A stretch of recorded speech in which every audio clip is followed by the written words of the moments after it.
सारण संसदीय क्षेत्र से राजद उम्मीदवार रोहिणी आचार्य ने भाजपा के घोषणा पत्र पर जोरदार हमला बोला।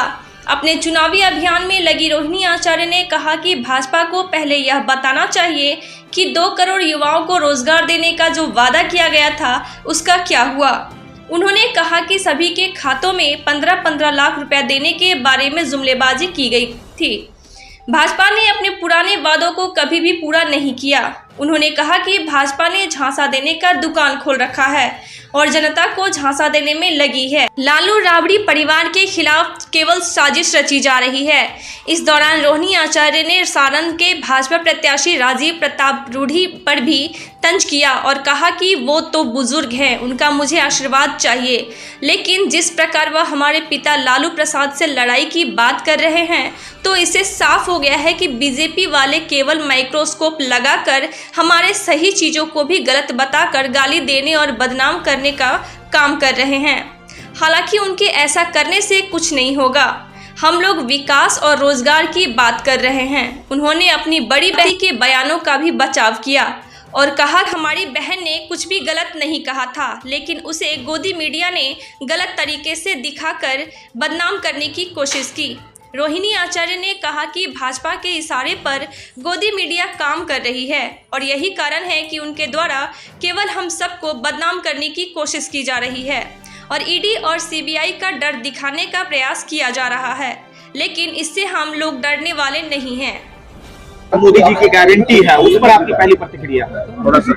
जनता की गारंटी पूछ रही है कि क्या हुआ मेरे 2 करोड़ का रोजगार का, कब आएगा मेरे खाते में 15-15 लाख रुपया। ये सारण की जनता पूछ रही है। सारण की जनता के साथ साथ पूरे बिहार की जनता और पूरे देश की जनता पूछ रही है कब मिलेगा बिहार का विशेष पैकेज। हाँ, तो जो पिछला बार जो आ करके मेरे सारण में आकर के बोले थे कि चीनी का हम चाय यहीं से पियेंगे, कब खुलेगा ये फैक्ट्री? हाँ, चीनी मिल कब खुलेगा? अभी तक तो कोई आता पता नहीं है। खाली हवाई जुमलाबाजी, बस खाली यही झांसा दे रहे हैं लोग।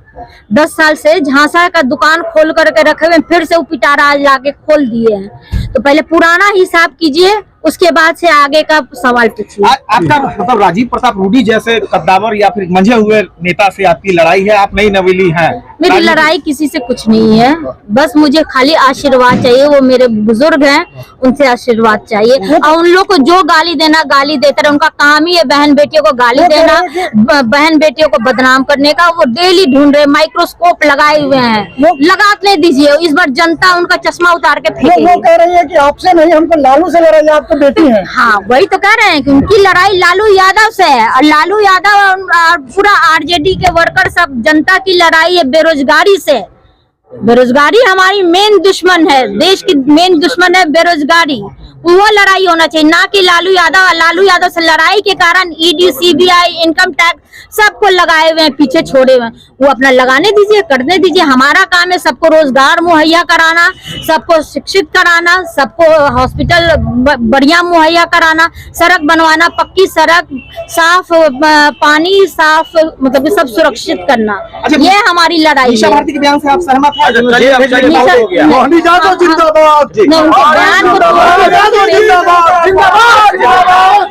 इलेक्ट्रॉनिक बॉन्ड के बारे में उसने बोला था, उसको बयान को तो बोले ना कि माइक्रोस्कोप लगाया गया हमारा। अभी हम कुछ बोलेंगे, एक शब्द पकड़ के आप लोग क्या न्यूज नैरेटिव ये गोदी मीडिया करते हैं, चलाते हैं। तो ये तो बदनामी करने के लिए पूरा जैसे राजीव प्रताप रूढ़ी अंकल बोल रहे हैं कि उनकी लड़ाई लालू यादव से, लालू परिवार से है। तो माइक्रोस्कोप लगाए हुए, एक वर्ड खाली आप लोग आगे पूछिए, हम फलाना बोलेंगे, वो लोग ढिमकाना लगा करके चमका देंगे पूरे देश दुनिया में। इसी तो बदनाम करते हैं, यही तो बदनाम करके रखे हुए हैं।